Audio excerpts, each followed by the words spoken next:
Hello guys, आंनि त्रिसा मिनि ब्लगाव गासैखौबो बरायनाय थाग्रोबाय।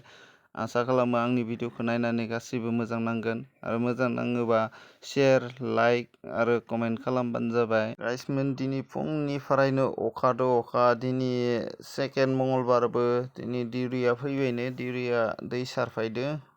फिसाजोखौ लायनो थांदो दिनै खाथिनि सकलासे फैदो बेटार गारदो।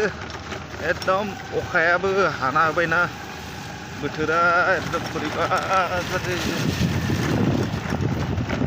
अखा फ्रि फ्रि हाबाय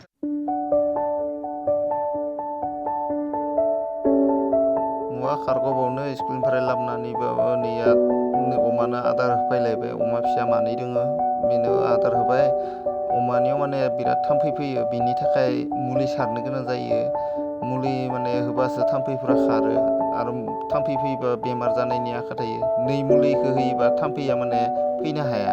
बेखिनियानो आंनि मिनि ब्लगा। मायबाफोर गोरोन्थि जादोंबा निमाहा हो आरो आसा खालामो आं भिडिअखौ आरो लाबोबावनो हागोन।